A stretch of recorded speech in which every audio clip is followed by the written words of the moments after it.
started to advance. Then we noticed smoke canisters, according to our reporter, being thrown into the crowds to disperse the crowds. Things seem to have calmed down since. Remember that the officials in charge said they would not use tear gas.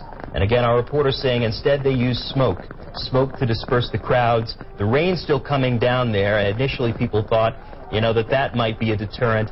There was a big crowd out there tonight. It seems at this point that things are calming down, and according to Steve Kasbaum, there have been arrests. Seeing this man who's walking here, the camera is on him, not sure, can't remember who he is, but he's been interviewed, I think, before, can't confirm that, trying to appeal for peace in the community, but we don't know that he was just walking. It seemed like all the cameras were trained on him for a moment. We haven't heard from any local officials since this curfew began, seeming that the police are in charge of this right now. And we're trying to line up an interview or get some information from local officials, but let's go ahead and bring our reporter Steve Kasbaum back in with us by phone there on the ground in Ferguson.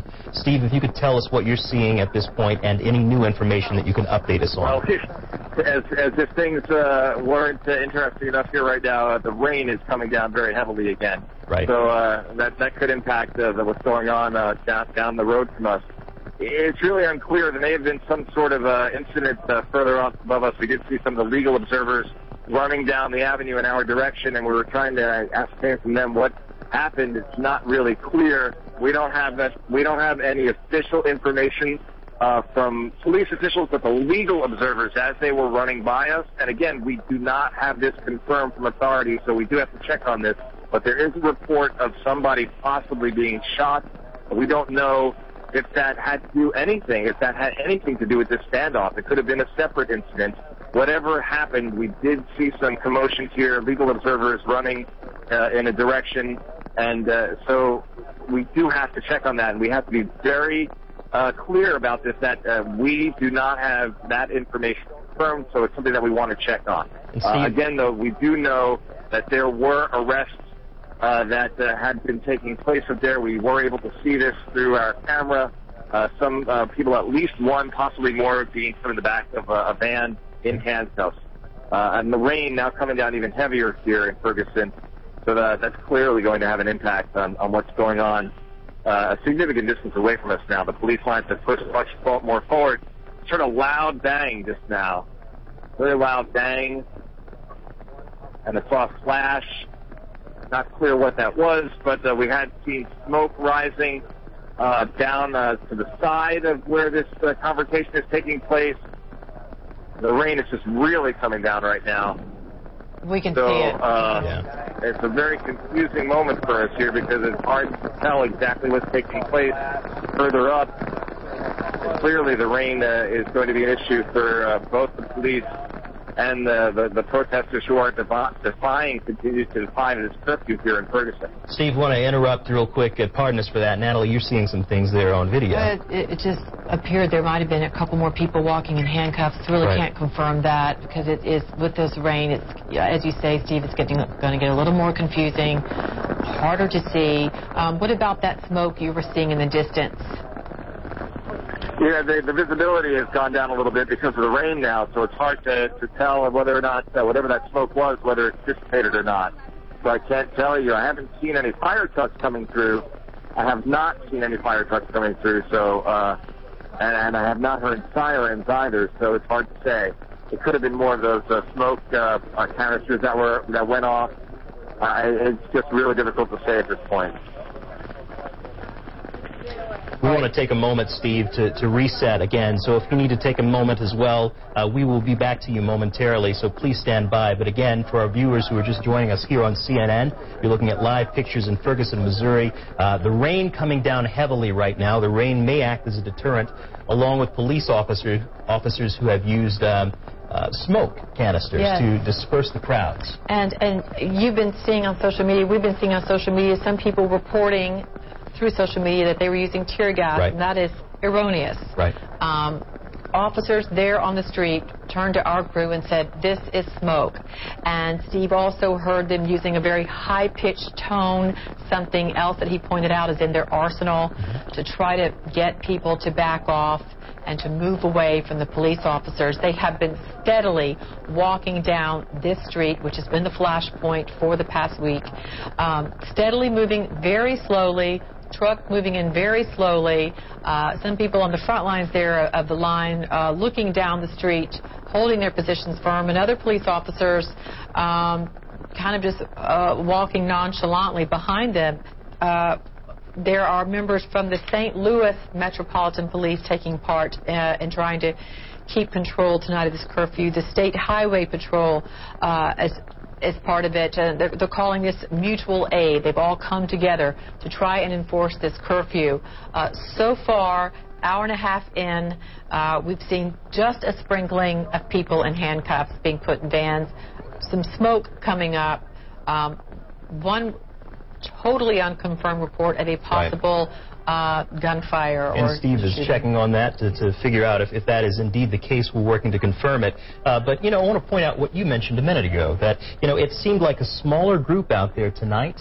Many of the community members, people who were told to stay home, stayed home. A lot of people did follow this curfew, but it seems like there was a smaller but determined number of people who came out and wanted to violate that curfew. In fact, we saw in an affiliate feed one person who showed up there with a gas mask on, clearly ready in case tear gas was used. Again, as we understand from our reporter, tear gas is not being used. In fact, it is smoke.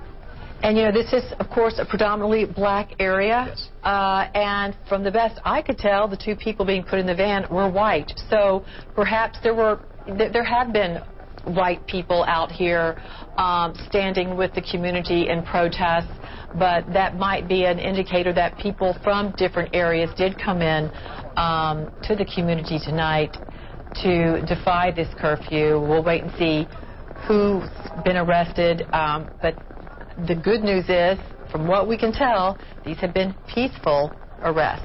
And Steve Kastenbaum joins us on the phone. Steve, please stand by with us. Just so you know, I'll have my raincoat out there tomorrow. I'll be joining you. I was there a week ago, and I remember how quickly things can change. 1 minute it's peaceful, then a flashpoint, and all of a sudden it's a volatile situation. Can you tell us if that's how it played out tonight? It seemed that people were honoring the curfew at one point and then a confrontation. Can you explain what you understand and what you saw? Let's take it back even beyond the point when the curfew went into effect. Let's transition here. We're going to listen in to Alderman French here giving information. Let's listen. What was that like? Were you in the midst of that group? Yeah, sure.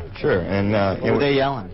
Well, first we're talking to them and just trying to get them to go home. Some of them did. We let them know that this is not necessarily a government-imposed curfew. That we as community leaders have worked with them to come up with this for the safety of everyone. And that we'll all be back out here at 6 in the morning and we can protest all day. When they were holding out and continuing to encroach this way, what was it that they wanted to get across? Some of the guys just didn't want to be told to leave.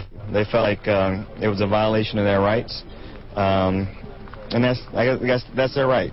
Do you think that there was a disproportionate use of force today by the police? No, I mean, compared to what we've seen earlier this week, I don't think so. It looks like they've been, they've been pretty cautious, I think. I think the use of tear gas from afar to get the last few to disperse was a lot better than going in with basically armed troops like the previous folks did. Did you see anybody hurt? I did not. On either side? I did not see anybody hurt. I wasn't that close, I guess, to be able to see if anyone was hurt. How many people were there in the final group of protesters? Maybe 50, 60. And there was a report of someone who was shot. You've not seen any injuries? I saw something on Twitter about it, but I don't have any confirmation. And the police said it was only smoke and not tear gas that was fired. Was there tear gas? Well, I heard that too. It definitely burned when it was shot to the crowd. I was already in my car with the windows up, having gone through this a few times. I know where to be. But Senator Nasheed was out there, and she got a bit of it, and I opened up my door and she jumped in, and her eyes were burning. So I don't know if that's the smoke or what. But can you describe to me the tension, what it felt like when you were in the midst of that?